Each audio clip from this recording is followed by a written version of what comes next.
ระธาตุเด่นพระรอดขลังลำไยดังกระเทียมดีประเพณีงามจามเทวีศรีหริพุนชัยท่านกำลังฟังสถานีวิทยุกระจายเสียงแห่งประเทศไทยจังหวัดลำพูนสำนักประชาสัมพันธ์เขต 3 กรมประชาสัมพันธ์ส่งกระจายเสียงในระบบ FM Stereo Multiplex ความถี่95 เมกะเฮิรตซ์จากอาคารเลขที่113หมู่ที่10ตำบลบ้านกลางอำเภอเมืองจังหวัดลำพูนจากนี้ไปสถานีเชิญท่านรับฟังรายการมองลำพูนค่ะ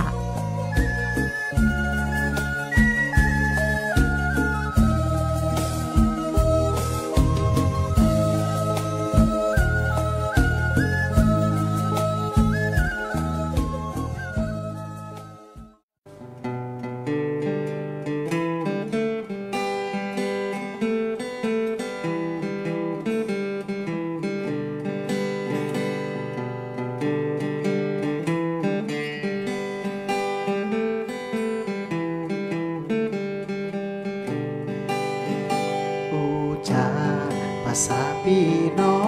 งกับรายการมองละปูนอูจาภาษายองกับรายการมองละปูนละปูนเป็นของหมู่เฮาหากมีเรื่องราวที่น่าสนใจจะบอกกล่าวคือพี่น้องเอาไว้เป็นที่เข้าใจกันทุกที่ทุกคนมีปัญหาเฮาจะช่วยแบ่งปันคือหมู่พี่น้องมาร่วมคิดร่วมกันมาร่วมสร้างสรรค์เมืองละปูนอูจาภาษาพี่น้องกับรายการมองละปูนอูจาภาษายองกับรายการมองละปูนสวทละปูนพี่น้องทุกคนต่างก็เข้าหาได้มีเรื่องราวที่เดือดร้อนใจ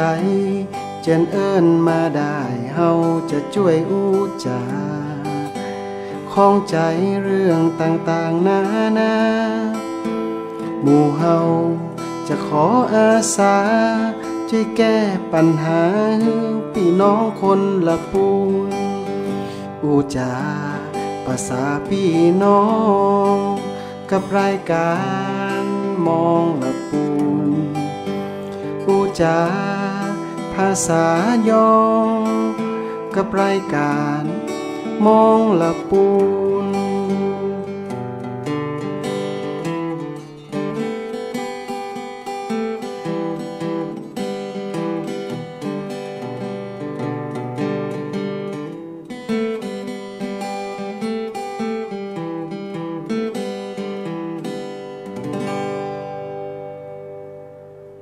สวัสดีครับตอนรับเข้าสู่รายการมองละปูนนะครับวันนี้มาปักกันกับผมดีเจแอร์ธนากรลังกาพินนะครับทางคืนวิทยุ FM 95 เมกะเฮิรตซ์สถานีวิทยุกระจายเสียงแห่งประเทศไทยจังหวัดละปูนกะว่าสวทละปูนนะครับวันนี้เรามาปักกันในช่วงยามบ่ายเหมือนเดิมเนาะวันนี้ในช่วงของหัวหน้าส่วนราชการพบประชาชนนะครับออกอากาศตึงต่างวิทยุ FM 95แล้วก็ต่างเพจ Facebook สวทลำพูน FM 95นะครับสำหรับใครที่เข้ามาดูทางออนไลน์เนาะกดไลค์กดแชร์ตัวนะครับวันนี้ครับได้รับเกียรติจากสำนักงานสถิติจังหวัดลำพูนนะครับวันนี้เปิ้นมีเรื่องราวข่าวสารนำมาฝากคุณผู้ฟังกันนะครับเป็นเรื่องเกี่ยวกับการลงปืนตีเนาะเตรียมที่จะเปิ้นหอยสำรวจสัมมโนประชากรเห็นว่ารอบเนี่ยเป็นรอบที่สำคัญมากๆเพราะว่าเป็นรอบ10 ปีที่มันจะมีการเก็บสถิติเนาะเดี๋ยววันนี้จะได้มารวมอู่จากันว่าการเก็บสถิติในครั้งนี้นะครับสำคัญแบบไหนและก็พี่น้องประชาชนจำเป็นที่จะต้องเปิ้นหอยอย่างก็ให้ข้อมูลอย่างไรอีน้องมีความจำเป็นมากแค่ไหนเดี๋ยววันนี้นะครับเฮาได้เปิ้นหอยอย่างก็ได้รับเกียรติจากแขกรับเชิญ2ท่านเนาะมาในรายการของเฮานะครับแนะนำตัวหน่อยครับครับสวัสดีครับผมนายภพธนพิวัตรวานิชครับสถิติจังหวัดลำพูนครับครับสวัสดีเจ้าน้องชื่อนางสาวนิตยาปาอินนะคะเป็นผอ.กลุ่มวิชาการสถิติและวางแผนสำนักงานสถิติจังหวัดลำพูนนะเจ้าครับผมก็ 2คนนี่เนาะนะครับขออนุญาตใจเป็นภาษากำเมืองกันแล้วกันเนาะก็คือทั้ง2ท่านเนี้ยเปิ้ลก็จะมาให้ข้อมูลนะครับในเรื่องของการเก็บสถิติเนาะเห็นว่าสำนักงานสถิติเนี่ยความจริงหลายคนก็อาจจะบ่ฮู้เนาะว่าของเฮาเนี่ยหน่วยงานของเฮา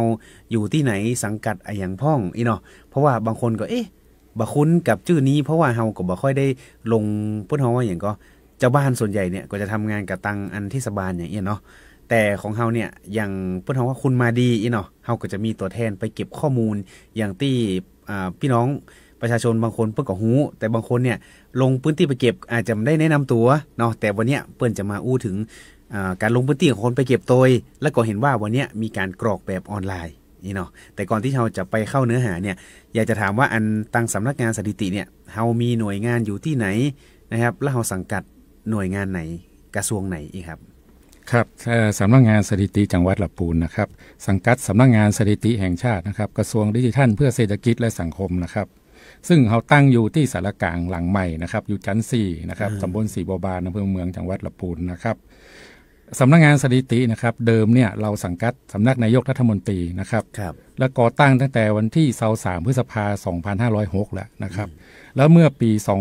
2555 นะครับได้มีการจัดตั้งกระทรวงเทคโนโลยีและสารสนเทศและการสื่อสารขึ้นนะครับและเราก็ได้ไปสังกัดที่กระทรวงเทคโนโลยีสารสนเทศหรือเรียกง่ายๆก็คือ ICT นะครับแล้วปัจจุบันนี้นะครับตั้งแต่ปี 2559 นะครับได้มีการจัดตั้งกระทรวงดิจิทัลเพื่อเศรษฐกิจและสังคมนะครับก็เลยมีการเปลี่ยนชื่อจากกระทรวง ICT เป็นกระทรวงดิจิทัลเพื่อเศรษฐกิจและสังคมนะครับหรือเรียกสั้นๆก็คือกระทรวง DE ครับที่เราได้ยินกันในสื่อกระแสหลักเนาะกระทรวง DE กระทรวงชื่อห้องสั้นๆก็กระทรวงดิจิตอลครับกระทรวงดิจิทัลที่เป็นที่เฮารู้จักกันเนี่ยเนาะแล้วทีนี้ครับอันของเฮานี่อยู่ตะกี้สังกัดกรมมีกรมเป็นของตัวเก่าเราสังกัดกรมสำนักงานสถิติแห่งชาติกระทรวงดิจิทัลเพื่อเศรษฐกิจและสังคมครับอันนี้เป็นชื่อกรมของเปิ้ลนะครับก็คือเป็นหน่วยงานต้นสังกัดของเปิ้ลเนาะอย่างของเฮานี่เป็นหน่วยงานภูมิภาคครับสำนักงานสถิติจังหวัดลำพูนเป็นราชการบริหารส่วนภูมิภาคครับ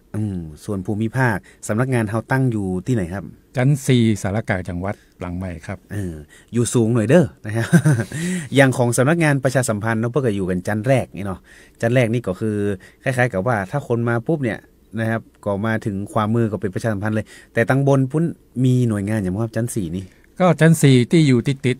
กับทางสำนักงานสถิตินะครับก็จะมีทางกรมน.จังหวัดนะครับแล้วก็กองทุนฟื้นฟูนะครับแล้วก็พลังงานจังหวัดนะครับที่อยู่ในโซนเดียวกันอยู่ชั้น4นะครับก็เนี่ยประมาณนี้เนาะชั้น4ก็อาจจะผ่านห้องเหล่านี้เนาะมีอยู่4มุมของสารกลางจังหวัดลำพูนใครที่มีข้อสงสัยเนี่ยไปใช้บริการกันได้แล้วทีนี้ครับภารกิจของเฮาเนี่ยเฮานอกเหนือจากการเก็บสถิติเนี่ยเฮามีภารกิจอย่างอื่นด้วยครับคือภารกิจหลักๆของทางสำนักงานสถิติแห่งชาตินี่นะครับนอกจากการผลิตข้อมูลแล้วนะครับเรายังมีการส่งเสริมสนับสนุนการขับเคลื่อนดิจิทัลในระดับพื้นที่นะครับซึ่งห่วงระยะเวลาที่ผ่านมาปีประมาณ 2568 เนี่ยนะครับทางสำนักงานสถิติก็ได้มีการจัดอบรมให้ความรู้ประชาชนในพื้นที่ชุมชนทั้ง8อำเภอนะครับซึ่งเราได้ไปส่งเสริมสนับสนุนให้การใช้ด้านเทคโนโลยีอย่างใดให้มันปลอดภัยนะครับเพื่อบ่ให้ถูกหลอกถูกข่าวเฟกนิวต่างๆนะครับทางสำนักงานสถิติจังหวัดเนี่ยก็เป็นส่วนหนึ่งเป็นผู้แทนกระทรวง DE ตัวเองนะครับในการส่งเสริมสนับสนุนดิจิทัลในระดับพื้นที่นะครับการผลิตข้อมูลของเราเนี่ยครับเรามีการจัดเก็บข้อมูลทั้งสัมมโนและสำรวจทั้งปีนึงเนี่ยนะครับเขาจะมีการสำรวจบัตรตามกว่า30โครงการนะครับแล้วปีนี้ปี 2568 เราได้มีการทำสัมมโนโครงการใหญ่ก็คือโครงการสัมมโนประชากรและเขหะซึ่งวันนี้เราก็มีโอกาสที่จะได้มาชี้แจงแนะนำให้กับประชาชนทุกท่านได้รับทราบว่าสัมมโนประชากรนี่คืออะไรอย่างครับเห็นว่าอันการสำรวจสัมมโนประชากรในครั้งนี้นี่เป็นในรอบ10 ปีแสดงว่ารอบก่อนหน้านี่ก็คือปี58ครับหรือว่าคือสัมมโนประชากรนะครับจริงๆแล้วเนี่ยเราทำทุกๆ10 ปีนะครับครั้งสุดท้ายที่เราทำคือปี 2553 จริงๆแล้วเนี่ยเราจะต้องทำเนี่ย 2563 แต่เนื่องจากติดสถานการณ์โควิดนะครับเราเลยเลื่อนมาทำปี 2568 วักไปกี่ปีครับ5 ปีเลยเนาะแล้ววักไป5 ปีนี่มันมีผลยังไงครับหรือว่า จริงๆถามว่ามันมีผลไหมมันก็มีผลเหมือนกันครับในการที่จะไปเปรียบเทียบข้อมูลย้อนหลังนะครับในรอบ10 ปีที่ผ่านมาเนื่องจากมันไม่ได้วงรอบของมันนะครับจริงๆแล้วเนี่ยเราทำทุกๆ10 ปีแต่ว่า5 ปีเนี่ยเราก็มีการทำเปลี่ยนแปลงประชากรอยู่นะครับเพื่อมาดูเพื่อเอาตัวอย่างเนี้ยมาเปรียบเทียบถึงการเปลี่ยนแปลงของประชากรครับแต่การทำสัมมโนเนี่ยเราจะทำทุกๆ10 ปีครับทำทุกๆ10 ปีเนาะแล้วทำไมเปิ้ลต้องสำรวจเอาไปทำอย่างพ่องสถิติที่เขาได้ไปหรือข้อมูลที่เขาได้ไปเนี่ยมันจะเป็นประโยชน์ในทิศทางไหนพ่องครับคือเวลาเขารวบรวมสอบถามพี่น้องประชาชนไปแล้วสถิติของเขาทั้งหลายแหล่เนี่ยมันจะไปเป็นประโยชน์ต่อวงกว้างอย่างใดหน่วยงานใดได้ใจประโยชน์อย่างพ่องหรือว่าเปิ้ลเอาไปเป็นแผนอย่างทำต่อไปอันนี้เขามีประโยชน์เปิ้ลว่าข้อมูลเขาเนี่ยเอาไปใจประโยชน์ทางด้านไหนได้พ่องไหมครับครับที่อย่างที่ผมได้แจ้งให้หมู่เขาได้ทราบไปแล้วนะครับว่าสำนักงานสถิติเนี่ยได้มีการจัดเก็บข้อมูลปีหนึ่งเนี่ยมาต่ำกว่า30 โครงการนะครับทีนี้ข้อมูลต่างๆที่เราจัดเก็บเนี่ยก็เพื่อให้หน่วยงานของรัฐที่เกี่ยวข้องเนี่ยนะครับนำข้อมูลเหล่านี้ไปแก้ไขปัญหาวางแผนการพัฒนาส่งเสริมสนับสนุนให้ชาวบ้านนะครับด้วยความที่เป็นหน่วยงานทางด้านวิชาการนะครับเพราะว่าเราเป็นผู้ผลิตแต่เราไม่ได้นำข้อมูลตรงนี้ไปใช้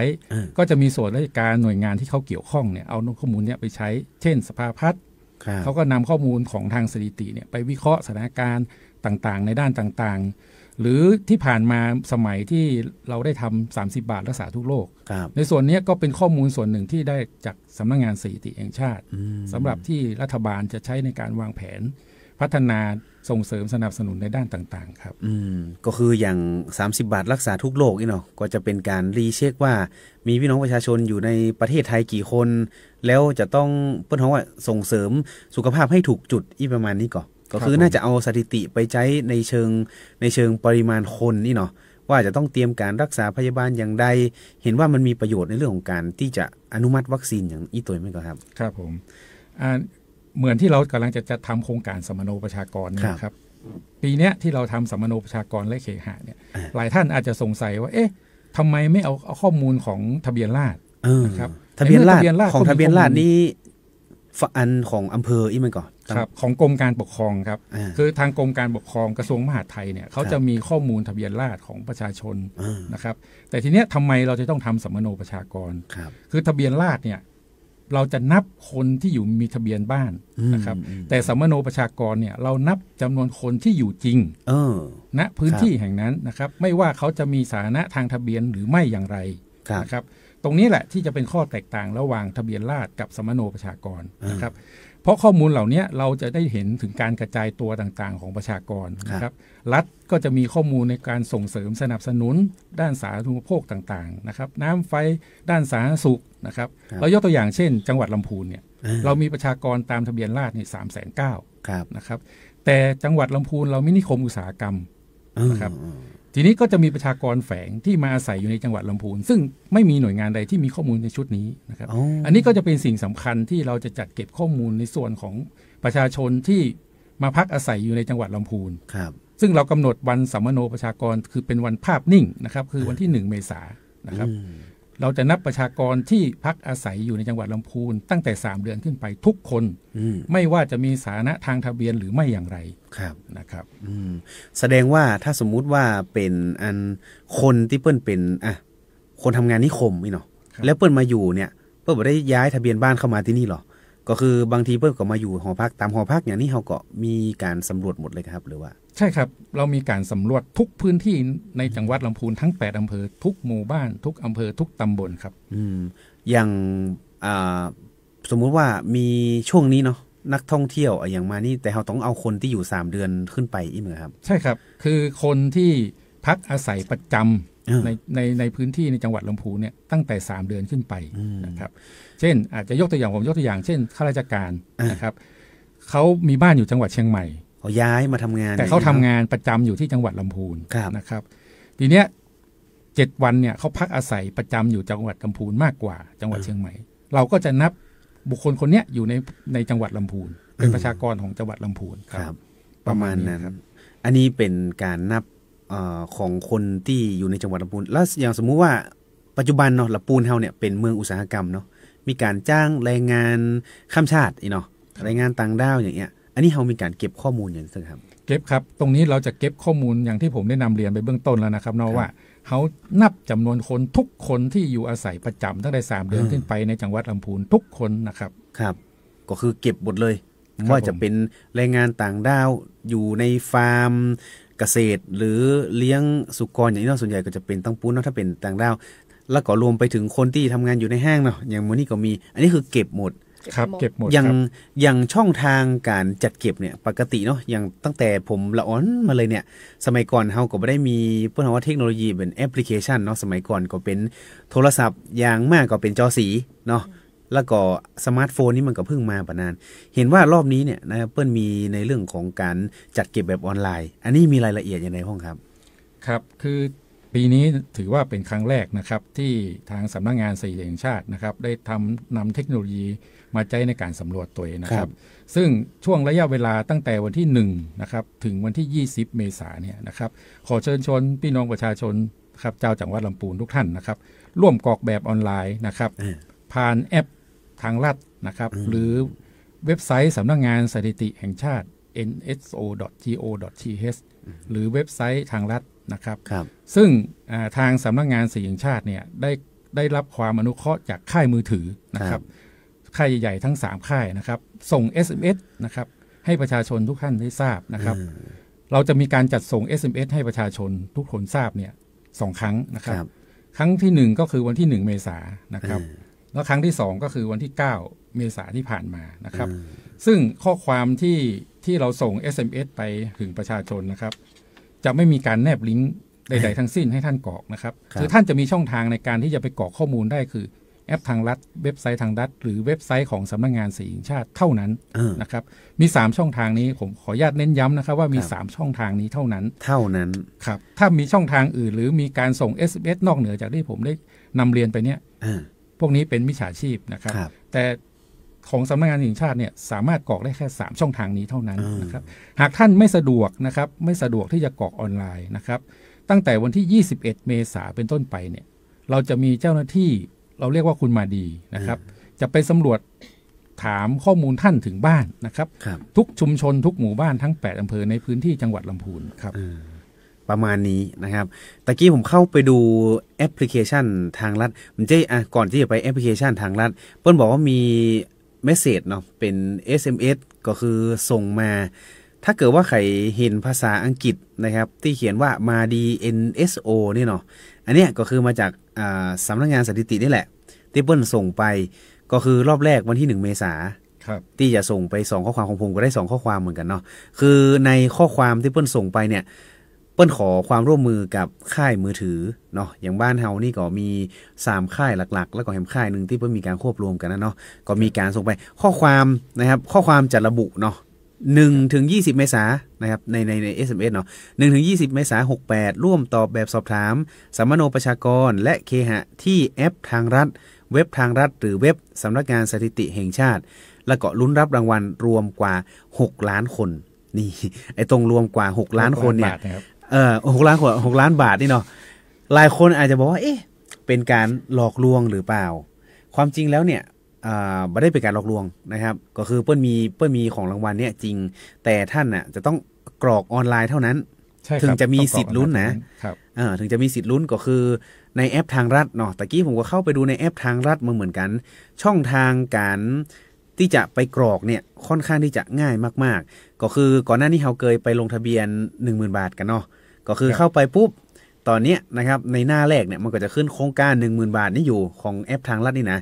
คือท่านลงมาเมนูด้านล่างเนาะจะมีคำว่าบริการอยู่ก็คลิกเข้าไปตรงสี่เหลี่ยม4อันน่ะที่มันเรียงกันมันจะเขียนว่าบริการอยู่เข้าไปเสร็จปุ๊บนะครับแล้วก็เลื่อนลงมาแหมหน่อยนึง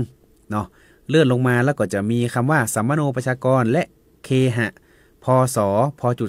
.2.2568ท่านก็กดเข้าไปเนาะในสมาร์ทโฟนของท่านนี่นะแล้วเปิ้ลก็จะมีแบบสอบถามให้เขากรอกเนาะก็จะมีการให้เลือกจังหวัดก่อนพอเลือกจังหวัดปุ๊บก็จะมีการให้เขากรอกว่าเขาอยู่บ้านเลขที่ไหนอย่างต่างๆอาศัยอยู่กี่คนเนาะมีข้อมูลแล้วก็จะมีถามในฮั่นพอเสร็จปุ๊บเขาก็กดยืนยันเนาะพอยืนยันเสร็จปุ๊บเนาะแล้วใครที่อยากจะร่วมลุ้นรางวัลที่เป็นมูลค่ารวมกว่า6ล้านบาทเนี่ยนะก็สามารถกดเข้าไปนะครับแล้วก็ เปิ้ลจะมีข้อมูลขึ้นเลยว่าท่านชื่อนี้ใช่หรือไม่แล้วเราก็กดไปแล้วก็เปิ้ลก็จะใส่ช่องทางการติดต่อเนาะก็คือเบอร์โทรศัพท์กับอีเมลท่านจะใส่เบอร์โทรศัพท์อย่างเดียวก็ได้บางคนมีอีเมลเนาะคนสูงอายุมีสมาร์ทโฟนแต่บ่มีอีเมลใจก็ใส่เฉพาะเบอร์โทรศัพท์ก็ได้หรือจะใส่ตึงอีเมลตึงเบอร์โทรศัพท์ก็ได้อันนี้ก็จะเป็นการลุ้นก็คือช่องทางที่ง่ายๆก็คือแอปพลิเคชันทางรัฐเพราะว่าเชื่อว่าทุกคนเนี่ยมีอยู่แล้วทุกช่วงอายุเนาะเพราะว่าก่อนหน้านี้เปิ้ลมีการเปิดให้ลงทะเบียนเงิน 10,000 บาทเนาะที่ทางรัฐบาลเปิ้ลได้มีการแจกก็เข้าไปดูง่ายได้ส่วนของเว็บไซต์เนี่ยนะครับเปิ้ลว่าการเข้าไปใช้บริการเนี่ยยากง่ายถ้าเกิดว่าเปรียบเทียบนี่อันไหนง่ายเหลือกันครับก็เราสามารถเข้าไปในเว็บไซต์ของทางสำนักงานสถิติแห่งชาติได้นะครับ nso.go.th นะครับพอเราเข้าไปปุ๊บเนี่ยมันก็จะมีเมนูให้เลือกนะครับในการที่จะไปกรอกแบบแต่ถ้าจะสะดวกที่สุดนะครับคือเว็บทางรัฐครับแอปทางรัฐนี่จะสะดวกที่สุดเพราะว่าประชาชนทุกคนส่วนใหญ่แล้วเนี่ยเชื่อมั่นว่าทุกคนจะมีแอปนี้อยู่นะครับมันก็จะสะดวกกว่าในการที่จะเข้าไปกรอกข้อมูลนะครับครับผมแล้วก็แอปพลิเคชันทางรัฐเนี่ยการันตีในเรื่องของความปลอดภัยด้านข้อมูลใช่ครับไม่มีข้อมูลใดๆรั่วไหลแน่นอนครับอันนี้เราทางสำนักงานสถิติแห่งชาติขอยืนยันอีกครั้งหนึ่งนะครับว่าข้อมูลของท่านเนี่ยจะถูกเก็บเป็นความลับนะครับแล้วก็จะไม่มีการเผยแพร่นะครับไม่มีการออกรายงานผลเป็นรายบุคคลนะครับเราจะออกรายงานผลเป็นภาพรวมของประชากรทั้งจังหวัดทั้งประเทศนะครับจะไม่มีออกรายงานในส่วนบุคคลฉะนั้นทุกท่านมั่นใจได้ว่าข้อมูลของท่านเนี่ยจะไม่ถูกไปนำไปใช้ประโยชน์ในด้านอื่นๆและที่สิ่งสำคัญที่สุดนะครับเราไม่ได้มีการถามในส่วนของเลขบัตรประชาชนเราไม่ได้ถามเรื่องรายได้เราไม่ได้ถามในส่วนของเลขธนาคารของท่านเลขบัญชีธนาคารของท่านฉะนั้นท่านเชื่อได้มั่นได้ว่าข้อมูลของท่านเนี่ยปลอดภัยนะครับไม่ถูกที่จะมิจฉาชีพไปใช้ประโยชน์ได้ครับอันนี้ผมขอยืนยันอีกครั้งหนึ่งครับอันนี้มั่นใจได้เลยก็คือเปิ้ลยืนยันโดยหัวหน้าสำนักงานสถิติจังหวัดลำพูนเลยนะ ใครยังกังวลว่าเปิ้ลจะจะหลอกก่อมันต้องกังวลนะครับสำนักงานสถิติเก็บข้อมูลของท่าน 100% บ่มีการรั่วไหลทีนี้ครับมาอู้ถึงแบบแมนนวลเนาะแบบเปิ้ลว่าบันทึกมือเนี่ยอย่างสมมติว่าบางคนเนาะในปัจจุบันเนี่ยบ้านเฮาเนี่ยเปิ้ลว่าเข้าสู่สังคมผู้สูงวัยแบบ 100% ละและจังหวัดลำพูนเนี่ยก็ถือว่ามีเปิ้ลว่าประชากรที่เป็นผู้สูงอายุเนาะที่เปิ้ลว่าบ่ค่อยเก่งในเรื่องเทคโนโลยีแล้วก็บางคนก็จะเป็นผู้ป่วยติดเตียงอันนี้เฮามีมาตรการในการเก็บข้อมูลนี่อย่างไรของพ่อรบกวนถามทางฝั่งพี่เปิ้ลได้ค่ะในช่วงที่ว่าบอกไปแล้วเนาะว่าการเก็บข้อมูลเนี่ยเรามี2ช่วงก็คือช่วงแรกคือกรอกออนไลน์1-20 เมษายนเนาะและในช่วงตั้งแต่21 เมษาถึง19 มิถุนาเนี่ยเราจะส่งคุณมาดีลงพื้นที่นะคะซึ่งคุณมาดีนะคะถ้าเปิ้ลลงไปสามารถตรวจสอบได้นะคะว่าเป็นเจ้าหน้าที่ที่เขาได้แต่งตั้งก็คือตรวจสอบจากบัตรเขาจะมีการออกบัตรเนาะว่าเป็นคนมาดีคุณมาดีที่จะไปเก็บข้อมูลเนี่ยค่ะในส่วนของเรื่องการเก็บข้อมูลเนาะความจริงแล้วเนี่ยจะมีเจ้าหน้าที่ใช้เปิ้ลฮ้องว่าเว็บแอปเนาะก็คือใช้อุปกรณ์ของสมาร์ทโฟนของเจ้าหน้าที่เป็นคนไปช่วยสอบถามตัวแทนของครัวเรือนนะคะในการตอบอย่าเจ้าครับก็คือเปิ้ลก็จะมีอุปกรณ์อย่างบางคนเนี่ยพวกกับพก iPad แท็บเล็ตอย่างเปิ้ลไปเนาะเจ้าเปิ้ลไม่ได้ไปจูเอาหลอกข้อมูลบอค่ะสามารถตรวจสอบขอดูบัตรได้ค่ะเราจะอย่างสมมุติว่าเจ้าหน้าที่ลงไปเนาะอย่างหน่วยงานของเฮานี่มีเจ้าหน้าที่สักประมาณกี่คนนะครับแต่แล้วถ้าเป็นเจ้าหน้าที่ของสำนักงานสถิติเลยเนี่ยมีข้าราชการ5คนเนาะแล้วก็มีพนักงานราชการ10คนแล้วก็ลูกจ้างแหม4คนนะเจ้าแต่ทีเนี้ยเจ้าหน้าที่ของเราจะเหมือนเป็นพี่เลี้ยงเป็นนักวิชาการที่จะคอยไปอบรมให้ความรู้กับเจ้าหน้าที่ที่ถูกแต่งตั้งเนาะก็คือเป็นตัวแทนก็คือว่าตัวแทนของหมู่บ้านเนี่ยค่ะเช่นผู้ใหญ่บ้านผู้ช่วยอสม.หรือว่าเจ้าหน้าที่อาสาที่เปิ้ลอยากมาทำงานเก็บข้อมูลให้กับสำนักงานสถิติจังหวัดเนี่ยค่ะครับเปิ้ลก็จะเป็นตัวแทนของเฮาไปก็ดังสำนักงานสถิติก็จะเป็นพี่เลี้ยงในการแนะนำว่าจะต้องเก็บข้อมูลอย่างใดเนาะแล้วคนที่เป็นตัวแทนของเฮาลงไปเนี่ย เปิ้นมีบัตรนี่เนาะแต่แกแล้วบัตรเนี่ยมันจะมีลักษณะอย่างใดคือบอกให้เปิ้นได้สังเกตเนาะเพราะว่าในกลุ่มคนฟังทางวิทยุเนี่ยส่วนใหญ่ก็จะเป็นผู้สูงอายุตัวอีเนาะคือบอกสักนิดนึงว่าบัตรที่จะติดไปเนี่ยจะเป็นประมาณไหนครับครับขออนุญาตอย่างนี้เนาะว่าบัตรประจำตัวเนี่ยมันจะคล้ายๆบัตรข้าราชการนี่แหละครับก็จะมีชื่อสกุลมีเลขบัตรประชาชนมีวันออกบัตรวันหมดอายุแล้วก็มีคนลงนามก็คือถ้าสมมุติว่ามีบัตรเนี่ยจะคล้ายกับบัตรข้าราชการก็คือบัตรคล้ายๆกับปัจจุบันนี้เป็นสีเทาเนาะของข้าราชการอันนี้จะออกอันนี้จะเป็นแบบเปิ้นท้องว่าเป็นแบบสกรีนเป็นแบบพิมพ์สกรีนแล้วก็จะมีตาครุฑเนาะอันนี้หัวหน้าลองโชว์ไกลๆนะครับเพื่อกล้องได้เห็นก็จะเป็นประมาณนี้เนาะจะเป็นประมาณนี้นะครับก็จะเป็นมีรูปตัวแล้วก็มีตาครุฑปั๊มตัวเป็นจังหวัดลำพูนอีเนาะแล้วก็จะลงนามด้วยท่านสถิติจังหวัดมาออกด้วยท่านสถิติจังหวัดค่ะก็จะเป็นลายเซ็นของท่านสถิติเลยนะครับมีชื่อติดอยู่ให้เรียบร้อยถ้าเกิดว่ามีใครมาหลอกลวงติดต่อท่านสถิติก่อนโทรมาโทรมาได้ที่เบอร์สำนักงานสถิติจังหวัดนะคะ053534363เจ้าอันนี้เบอร์ของเปิ้ลเนาะใครสงสัยว่าจะเป็นมิจฉาชีพก็โทรมาได้อันนี้ก็จะเป็นบัตรเนาะจะเป็นบัตรเนี่ยแบบเดียวกันเลยมีตาปั๊มมีวันหมดอายุแต่ถ้าเกิดว่าไปหลังจากนั้นเนี่ยวันที่เท่าไหร่ก็ของมิถุนายนคือระยะเวลาที่เราจะดำเนินการสำรวจด้วยเจ้าหน้าที่หรือเราเรียกว่าคุณมาดีนี่นะครับจะเริ่มตั้งแต่วันที่21เมษายนถึงวันที่19มิถุนายนครับก็คือหลัง19มิถุนายนนี้บัตรนี่ก็จะหมดอายุเลยใช่ครับก็คือหมดอายุปุ๊บจะมามีการใช้ต่อแล้วบัตรนี่ก็คือทำลายทิ้งใช่ครับตรงนี้เราจะขอทางพนักงานที่มาเป็นอาสาสมัครให้เราเนี่ยเราจะขอบัตรคืนด้วยนะครับเพื่อป้องกันที่ว่าเขาอาจจะบางท่านที่อาจจะไม่ประสงค์ดีเนาะเอาไปใช้ประโยชน์ในด้านที่ไม่ถูกต้องนะครับทางสำนักงานสถิติเราจะขอบัตรคืนด้วยนะครับครับอย่างสมมุติว่าคนในชุมชนบางคนเปิ้นแค่อยากเป็นตัวแทนในการที่จะไปสำรวจนี่ได้ก่อนหรือว่าเราต้องคัดเลือกเองครับคือทางสำนักงานสถิติจังหวัดลำพูนนะครับได้ทำหนังสือลงนามโดยท่านผู้ว่าราชการจังหวัดเนี่ยถึงทางอำเภอทั้ง8อำเภอแล้วนะครับในการที่จะประชาสัมพันธ์จัดหาบุคคลอาสาสมัครต่างๆนะครับที่จะมาทำงานโครงการนี้นะครับปัจจุบันเนี้ยเราได้พนักงานแล้วก็ได้มีการจัดอบรมให้ความรู้ไปแล้วนะครับในช่วงเดือนที่มีนาที่ผ่านมานะครับเราได้มีการอบรมให้ความรู้กับอาสาสมัครที่จะไปเก็บข้อมูล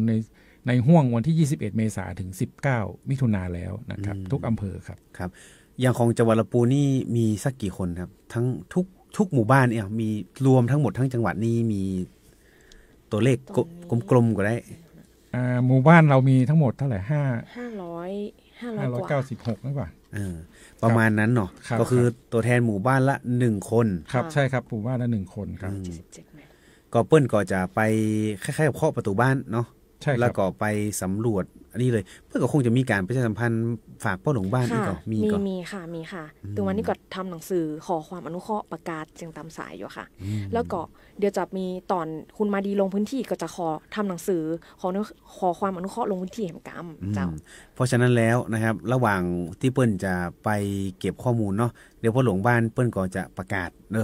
ก็ฟังกันไว้กันแล้วกันนะครับว่าไม่ใช่มิจฉาชีพนะครับเป็นเจ้าหน้าที่ที่ตังสำนักงานสถิติจังหวัดเนี่ยเปิ้ลอบรมไปเป็นที่เรียบร้อยแล้วนะครับทุกอย่างเชื่อมั่นเชื่อถือได้อันนี้ก็เป็นในเรื่องของการเก็บเนาะสัมมโนประชากรและเคหะ2568ก็คือในรอบ10ปีนี่แหละแล้วภารกิจของเฮาเนี่ยในทุกๆเดือนเนาะสทลปูนเฮาเนี่ยก็ถือว่าเป็นหนึ่งในหน่วยงานที่เป็นสื่อกลางในการประชาสัมพันธ์เนาะแล้วโครงการอื่นๆเหรอที่เฮาเก็บเนี่ยตอนนี้เรายังคงเก็บอยู่ก่อนหรือว่าเราปีนี้เราเอาเฉพาะไม่ใช่เพื่อนเราเนี่ยเดือนนี้เราเอาเฉพาะของสัมมโนประชากรในรอบ10ปีอย่างเดียวครับในห่วงเดือนเมษายนเนี่ยนะครับโครงการประจำที่สำนักงานสถิติจังหวัดลำพูนสำรวจอยู่เราก็ยังดำเนินการอยู่นะครับเราไม่ได้ยกเว้นซึ่งเราจะมีโครงการสำรวจเป็นประจำทุกเดือนนะครับอยู่2โครงการนะครับคือโครงการสำรวจภาวะการทำงานของประชากรนะครับกับโครงการสำรวจภาวะเศรษฐกิจและสังคมของครัวเรือนนะครับซึ่งของ2โครงการนี้เราสำรวจทุกเดือนนะครับอย่างโครงการสำรวจภาวะการทำงานของประชากรเนี่ยเราจะมีการสำรวจด้วยตัวอย่างนะครับครอบคลุมทั้ง8อำเภอในพื้นที่จังหวัดลำพูนนะครับแล้วก็มาประมาณค่าในส่วนของประชากร แล้วออกรายงานผลในส่วนของข้อมูลภาวะการแรงงานนะครับภาวะการทำงานของประชากรในพื้นที่นะครับซึ่งข้อมูลเหล่านี้เราก็มีการจัดส่งให้หน่วยงานที่เกี่ยวข้องนะครับยกตัวอย่างเช่นทางแรงงานจังหวัดนะครับก็นำข้อมูลในส่วนนี้ไปใช้ประโยชน์นะครับซึ่งเราเนี่ยมีการนำส่งข้อมูลให้กับแรงงานจังหวัดทุกไตรมาสนะครับเราจะมีการออกรายงานผลทุกไตรมาสแต่เราสำรวจทุกเดือนนะครับ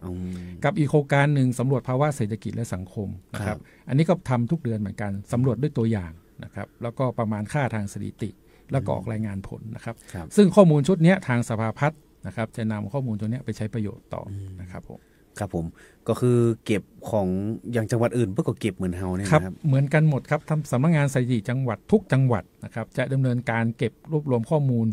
จากสำนักงานสถิติแห่งชาติเป็นผู้กำหนดแผนงานโครงการนะครับอย่างที่ผมได้นำเรียนไปตอนต้นนะครับว่าเรามีการจัดเก็บข้อมูลเนี่ยปีนึงเนี่ยไม่ต่ำกว่า30โครงการนะครับซึ่งเป็นโครงการที่ค่อนข้างเยอะมากนะครับในแต่ละปีที่เรามีการเก็บข้อมูลนะครับครับอ๋อก็คือสถิติอย่างต่างๆเนี่ยมันก็จะต้องผ่านของหน่วยงานเราอย่างสมมุติว่าสถิติที่เปิ้นยังจะมีอย่างสมมุติว่ามีหน่วยงานนอกที่เปิ้นมีการขอมาร่วมบูรณาการอย่างนี้มีเหรอครับหมายถึงว่าเก็บข้อมูลอย่างเงี้ยเปิ้นใครได้ในส่วนของสำนักงานสถิติจังหวัดเนาะถ้ามีแบบหน่วยงานนอกมาขอให้เขาเก็บส่วนใหญ่จะเป็นแบบโครงการสำรวจงานฤดูหนาวเนาะที่เป็นนโยบายของผู้ว่าอย่างค่ะที่มันจะทำในจังหวัดใช่แต่ถ้าเป็นแบบเป็นระดับกรมกระทรวงนะคะต้องติดต่อสำนักงานสถิติแห่งชาติเราจะมีคณะกรรมการการกองในการบูรณาการแบบบูรณาการแบบสอบถามเนี่ยค่ะเพราะว่าการบันทึกข้อถามเข้าไปเนี่ยมันมีค่าใช้จ่ายแล้วก็บางทีมันตัวอย่างมาครอบคลุมมันก็จะมีปัญหาค่ะก็เลยต้องผ่านคณะกรรมการจากในกรมก่อนอ๋อก็ถ้าเกิดว่าหน่วยงานไหนที่จะบูรณาการเก็บข้อมูลอย่างนี้เนาะก็คือต้อง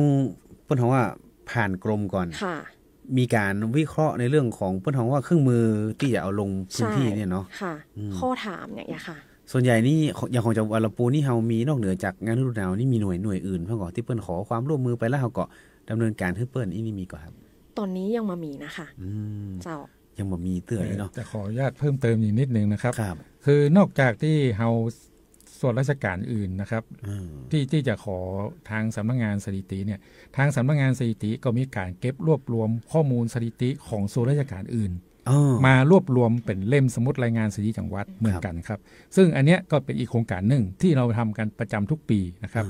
สมุดรายงานสถิติจังหวัดจะมีข้อมูลทุกสาขานะครับทุกประเภทนะครับซึ่งเราได้รับความอนุเคราะห์เป็นอย่างดีจากส่วนราชการเจ้าของข้อมูลนะครับที่ส่งข้อมูลให้เราแล้วเราเป็นตัวกลางในการเก็บรวบรวมข้อมูลของส่วนราชการอื่นตัวเองครับ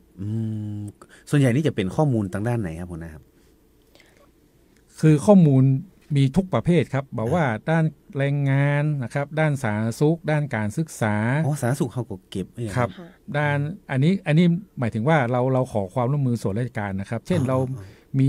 แบบฟอร์มส่งไปให้ส่วนราชการเขากรอกข้อมูลส่งกลับมาให้ทางสำนักงานสถิติจังหวัดก็จะเป็นผู้รวบรวมข้อมูลทั้งหมดนะครับและจัดทำเป็นรูปเล่มนะครับสำหรับประชาชนหรือส่วนราชการไหนที่ประสงค์จะเอาข้อมูลไปใช้ประโยชน์ก็สามารถดึงข้อมูลชุดนี้ไปใช้ประโยชน์ได้ครับอย่าง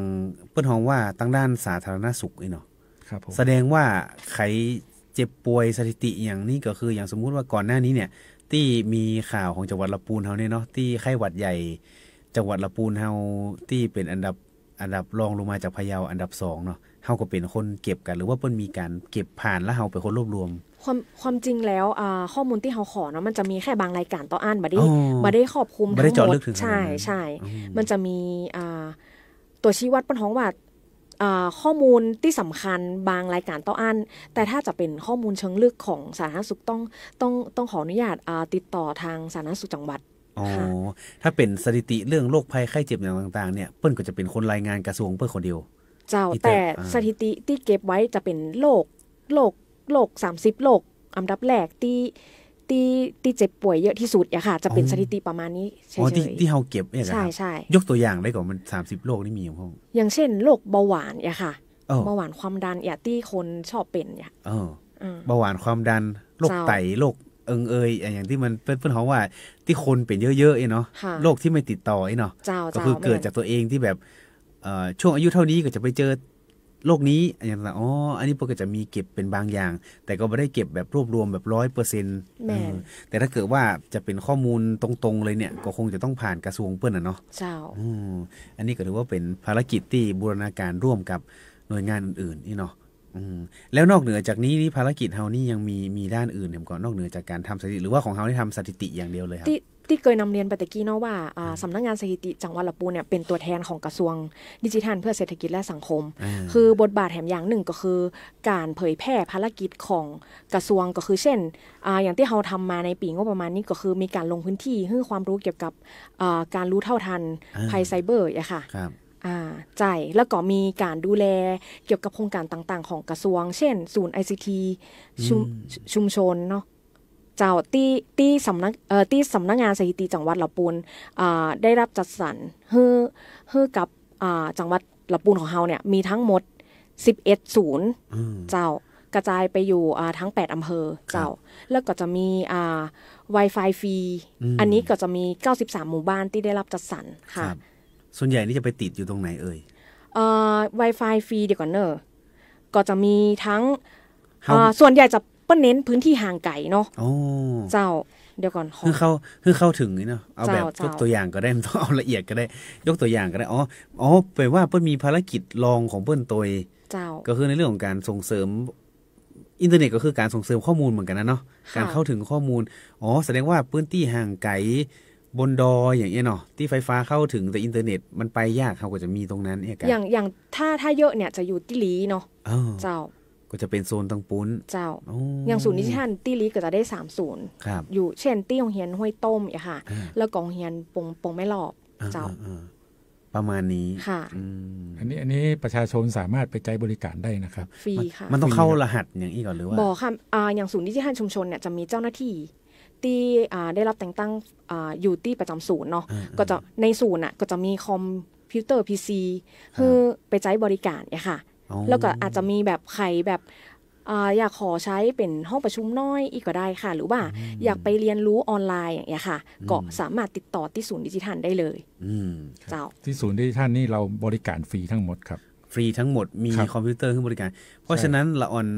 ลูกเล็กเด็กแดงนี่เนาะอยากจะไปนั่งทำงานก็เปิดเป็นเวลาปกตินี่ครับครับทีนี้เราอาจจะต้องขออนุญาตเจ้าของพื้นที่นิดนึงนะครับเพราะว่าศูนย์ที่ท่านบางศูนย์เนี่ยตั้งอยู่ในที่โรงเรียนอยู่ในโรงเรียนบางทีโรงเรียนเขาอาจจะมีการป้องกันเรื่องของความปลอดภัยเนาะใครบุคคลภายนอกจะเข้าไปป้องกันการลักขโมยอย่างนี้ครับอาจจะต้องขออนุญาตเจ้าของสถานที่เพิ่นก่อนว่าเราประสงค์จะมาใช้บริการศูนย์ดิจิทัลชุมชนจุดนี้เวลานี้ช่วงเวลานี้นะครับเพื่อจะได้บันทึกไว้เนาะถ้ามันเกิดเหตุอย่างขึ้นก็จะได้ตามตัวถูกเพราะฉะนั้นแล้วเนี่ยคนที่ไปใช้ประโยชน์เนี่ยส่วนใหญ่ก็ต้องไปหาประโยชน์ที่มันได้จากตรงนั้นเนาะคงจะมีใครเข้าไปลักขโมยอย่างหรอกเนาะแต่ก็เพื่อความปลอดภัยและก็ป้องกันไว้ก่อนนะครับก็คือข้อมูลเจ้าหน้าที่ตัวแจ้งเจ้าหน้าที่ตัวก็แล้วกันว่าเราจะไปใช้บริการกันเนอะทีนี้ครับในช่วงท้ายเนาะฝากเน้นย้ำในเรื่องของการสำรวจสัมมโนประชากรเนาะครับผมฝากหน่อยครับมีช่องทางในพ่องอันไหนสะดวกอันไหนอย่างใดย้ำแห่งกรรมหนึ่งครับครับก็ยังไงผมก็ขอความอนุเคราะห์นะครับพี่น้องประชาชนจังหวัดลำพูนทุกท่านตัวเองนะครับว่าช่วยให้ข้อมูลนะครับโครงการสัมมโนประชากรและเคหะแก่สำนักงานสถิติแห่งชาติตัวเองนะครับผ่าน3ช่องทางหลักที่ผมได้นำเรียนไปเบื้องต้นตะกี้นะครับเนาะว่า1เว็บของสำนักงานสถิติแห่งชาตินะครับส่วนของเว็บไซต์ทางรัฐแอปทางรัฐนะครับ3ช่องทางนี้เท่านั้นนะครับช่วงระยะเวลาวันที่1ถึงวันที่20เมษายนนี้นะครับก็เชิญชวนทุกท่านนะครับร่วมกรอกแบบสอบถามออนไลน์นะครับลุ้นรับรางวัลนะครับกว่า6ล้านบาทนะครับซึ่งวันนี้นะครับวันที่10เมษายนนะครับเราก็จะมีการจับรางวัลครึ่งแรกนะครับก็คือประชาชนที่ไปกรอกข้อมูลแล้วตั้งแต่วันที่1ถึงวันที่9นะครับก็สามารถวันนี้สามารถลุ้นรับรางวัลได้นะครับเป็นส่วนของโทรศัพท์มือถือนะครับมีทั้งโทรศัพท์ Samsung นะครับ Apple นะครับที่เราได้รับความสนับสนุนนะครับที่จะมาจับรางวัลนี้นะครับสุดท้ายก็ถ้าสมมติท่านนะครับบัตรสะดวกนะครับอาจจะเป็นผู้สูงอายุนะครับบัตรได้มีคนหนุ่มเนาะมีละออนอย่างยูโต้อย่างเงี้ยครับยู2เท่าอย่างนี้เนาะเขาก็จะมีเจ้าหน้าที่นะครับเรียกว่าคุณมาดีเนี่ยไปสำรวจท่านถึงที่บ้านนะครับอีกครั้งหนึ่งนะครับ ซึ่งคนที่ไปสำรวจเนี่ยก็จะเป็นคนในชุมชนพื้นที่ของท่านเองนะครับซึ่งหลายท่านก็จะรู้จักคุ้นหน้าคุ้นตากันนะครับเพราะเราจะเอาเจ้าหน้าที่ที่มาเป็นอาสาสมัครเนี่ยในหมู่บ้านนั้นๆนะครับในการที่จะมาเป็นเจ้าที่สำรวจที่นะครับหรือท่านจะไปสอบถามทั้งพ่อหลวงกำนันก็ได้นะครับเพราะว่าทีเนี้ยเราได้แจ้งทางอำเภอไปแล้วนะครับในส่วนของการประชาสัมพันธ์โครงการนะครับท่านสามารถสอบถามได้หรือท่านจะสอบถามมาโดยตรงที่สำนักงานสถิติจังหวัดลำพูนก็ได้ก็ยินดีนะครับก็ขอความร่วมมือทุกท่านตัวเองนะครับเพราะว่าโครงการนี้เป็นโครงการสำคัญนะครับทุกท่านนะครับ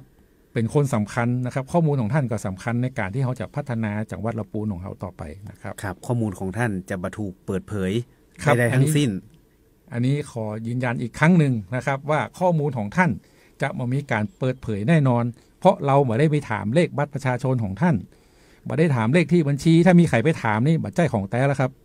เพราะว่าทางของสำนักงานสถิติเราไม่ถามนะครับเราไม่ได้ถามเลขบัตรประชาชนเราไม่ได้ถามเลขที่บัญชีของท่านนะครับแต่ถ้าสมมุติท่านกรอกออนไลน์เนี่ยต้องขอความอนุเคราะห์ท่านจะต้องกรอกในส่วนของหมายเลขโทรศัพท์ตัวเองนะครับเพื่อถ้าท่านโชคดีจับรางวัลได้เขาจะได้ติดต่อท่านได้ถูกนะครับถ้าบัใส่เปิ้ลก็มีช่องทางแต่เปิ้ลเอาขว้างเลยนะ เปิ้ลจะปัดชื่อท่านทิ้งทันที แต่ก็คือเนาะกรอกออนไลน์เนี่ยนะครับไม่ต้องกลัวเนาะแอปพลิเคชันทางรัฐเนี่ยมั่นใจปลอดภัย 100%แล้วทีนี้ครับฝากทิ้งท้ายว่าช่องทางการติดต่อของสำนักงานเฮานี่ติดต่อได้ทางไหนห้องครับก็ติดต่อที่เบอร์โทรก่อนเลยเนาะง่ายสุดนะคะคือว่าเบอร์053-534-363นะคะแล้วก็อีเมลนะคะที่saraban_lampoon@nso.go.th นะคะแล้วก็เว็บไซต์ของสำนักงานเนาะก็คือ http /2 อันนะคะ lampoon.nso.go.th แล้วก็ทาง Facebook นะคะก็จะมีชื่อว่าสถิติจังหวัดอันหนึ่งนะคะแล้วก็เป็นเพจของสำนักงานสถิติจังหวัดลำพูนแห่งอันหนึ่งก็คือมี2 account เจ้าแล้วถ้าจะไปติดต่อสำนักงานเลยนี่อยู่ตรงไหนอยู่ชั้น4ศาลากลางหลังใหม่นะเจ้ามาได้เลยนะคะต้อนรับตลอดเลยค่ะ4บัวบานปุ้นเนอร์ไปศาลากลางหลังเก่ามีก็อัน มีก็ห้องเปล่าๆเริ่มมีอย่างอยู่หั่นนะก็ไปติดต่อให้ถูกก็แล้วกันเนาะใครมีข้อสงสัยก็ตามเบอร์ที่อันพอเพิ่นบอกไปเลยนะครับก็สามารถติดต่อไปได้แต่เบื้องต้นเนี่ยผมว่าออนไลน์ง่ายที่สุดเนาะแล้วก็ได้ลุ้นรางวัลตัวตะกี้ผมลองเข้าไปกรอกพอละก็คือจะมีแต่มันจะมีคำถามผุดมาเรื่อยๆเนาะถ้าเกิดว่าเราเปิ้นท้องว่ามันจะเป็นเครื่องมือในการที่จะเก็บแบบสอบถามเนาะสมมุติว่าเราติ๊กเนาะมีอยู่บ้านร่วมกันตะกี้ผมติ๊กไปคนนึงเนาะเพื่อถามว่าเราเป็นเจ้าบ้านก่อหรือว่าเราเป็นที่คนอยู่อาศัยเฉยๆเนาะเพื่อจะมีถามต่อหรือถ้าเกิดว่าเรามีพี่น้อง2คนหรือมีอาศัยอยู่ร่วมกันหลายคนเนี่ยอาจจะมีคำถามเพิ่มจะไปฟังทอเตื้อปิดขว้างก่อขึ้นมันจบเนาะก่อขึ้นมันจบจนถึงขั้นตอนสุดท้ายเลยแล้วก็กดยืนยันส่งข้อมูลนะครับข้อมูลของท่านทุกอย่างเนี่ยที่ส่งไปย้ำนะครับบ่มีการเอาไปเผยแพร่ข้างนอกใดๆทั้งสิ้นนะครับอันนี้ก็ฝากกันไว้นะครับวันนี้ครับต้องขอขอบคุณเนาะทางด้านหัวหน้าสำนักงานสถิติจังหวัดลำพูนเนาะนะครับที่มา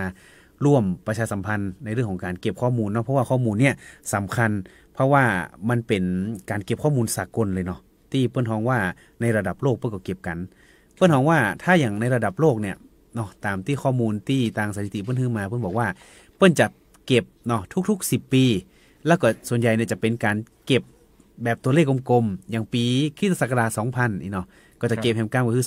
2010 แต่รอบเนี้ยก็คือเว้นวรรคในช่วงของโควิดก็เลยเหลื่อมมา5ปีก็บ่ไกลเท่าไหร่นะ5ปีก็คือมาเก็บในปี68แต่รอบหน้านี่เปิ้นจะเปลี่ยนไปเก็บแบบเดิมหรือว่าเปิ้นก็จะประมาณนี้98ก็จะต้องนับไปอีก10ปีนะครับถึงจะมีการสำรวจอีกครั้งหนึ่งนะครับแต่อย่างที่ผมได้อู้ไปตะกี้เนาะว่าสมโนเราเนี่ยทำทุกๆ10ปีนะครับแต่ว่านับไป5ปีเนี่ยเรามีการสำรวจตัวอย่างสำรวจการเปลี่ยนแปลงประชากรนะครับอันนี้จะเป็นการสำรวจด้วยตัวอย่างนะครับแล้วก็จะมาวิเคราะห์ทางสถิติอีกครั้งหนึ่งเปรียบเทียบข้อมูลอีกครั้งหนึ่งนะครับแล้วก็10ปีก็จะมีการทำสัมมโนอีกครั้งหนึ่งครับครับผมอันนี้สงสัยเนาะก่อนจะลารายการกันไปจะลาช่วงกันไปก็อันเปิ้นบอกว่าเป็นข้อมูลสากลนี่เนาะอย่างข้อมูลของเฮาเนี่ยมันได้ไปเอาไปใช้ในระดับโลกอีกอ่ะมีเอาไปใช้อย่างนี้ก่อนหรือว่ารัฐบาลเพื่อจะเป็นคนนำไปใช้เองอย่างองค์การสหประชาชาติเนาะUNเนี่ยเปิ้นจะใช้ตัวเลขเพื่อเอาไปเปรียบเทียบ ประชากรของแต่ละประเทศอะค่ะเพื่อดูโครงสร้างประชากรแล้วก็อาจจะมีแบบไปกำหนดนโยบายร่วมกันระหว่างประเทศในแถบเอเชียอย่างค่ะโดยเฉพาะ AEC อย่างมูนี้เนาะค่ะก็ยังว่าไปนะในเรื่องของสถิติมูนี้มันก็ได้ใจหมดเนาะในเรื่องของเศรษฐกิจนี่ก็อันช่วงนี้ก็คือลงๆร้อนๆหนาวๆอยู่นะครับก็มีการวิเคราะห์กันไปเนาะก็คือสถิติเนี่ยก็มีประโยชน์ในการเอาไปใจเรื่องของการพัฒนาเศรษฐกิจอย่างต่างๆนั่นแหละแล้วแต่เพื่อนจะเอาไปใจเนาะก็คือข้อมูลของท่านเนี่ยมันจะได้ใจเฉพาะในจังหวัดหรือในระดับประเทศเนาะก็มีการเอาไปใจในภาพรวมของระดับโลกตัวเพราะฉะนั้นแล้วร่วมกันให้ข้อมูลนะครับวันนี้ต้องขอบคุณทั้ง2ท่านนะครับหัวหน้าสำนักงานสถิติจังหวัดลำพูนเนาะแล้วก็ปี้เป็นผออย่างก็ผอกลุ่มวิชาการสถิติจังหวัดค่ะแล้วก็ต่อท้ายสำนักงานสถิติจังหวัดลำพูนตำแหน่งเพื่ออาจจะยาวนิดหนึ่งนะครับวันนี้ต้องขอบคุณทั้ง2ท่านนะครับครับสวัสดีครับผมช่วงนี้พักกิจกรรมนึงก่อนเนาะเดี๋ยวช่วงหน้ายังคงมีข่าวสารกิจกรรมมาประชาสัมพันธ์เพื่อได้ทราบกันเนาะคุณผู้ฟังช่วงนี้พักกันสักครู่นึงเดี๋ยวช่วงหน้าปิ๊กมาติดตามกันต่อครับ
มาในช่วงนี้นะครับคุณผู้ฟังเนาะอย่างตีได้อูจ้ากันไปนะครับทางด้านสำนักงานสถิติจังหวัดลำพูนเนาะเปิ่นก่อประชาสัมพันธ์ในเรื่องของการที่จะ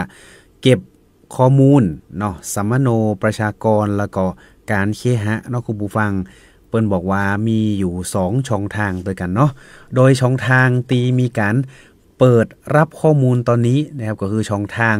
ออนไลน์เนาะคุณผู้ฟังตีสะดวกง่ายดายแล้วก็รวดเร็วคุณผู้ฟังซึ่งก็มีการเก็บข้อมูลแบบดิจิตอลเซนซัสนะคุณผู้ฟังครั้งแรกของประเทศไทยซึ่งข้อมูลสัมมโนประชากรและเคหะนะครับปีพุทธศักราช2568เนี่ยเป็นการเก็บข้อมูลในรอบ10ปีน้องผู้ฟังถือว่าเป็นการเก็บข้อมูลที่สำคัญมากๆนะครับเพราะว่าข้อมูลเนี่ยเนาะเปิ้นก็จะเอาไปจ่ายในเรื่องของการพัฒนาประชากรไทยน้องคุณผู้ฟังคือเขาจะต้องเก็บข้อมูลไปนี่แหละแล้วทีนี้เองเนี่ยคุณผู้ฟังในปัจจุบันเนาะเทคโนโลยีมันก็ก้าวหน้าไปเรื่อยๆเนาะในเรื่องของการเก็บข้อมูลอย่างเนี้ยคุณผู้ฟังก็ถือว่ามีความสะดวกรวดเร็วยิ่งขึ้นโดยตั้งแต่วันที่1 เมษายนเป็นต้นมาเนี่ยคุณผู้ฟังนะครับ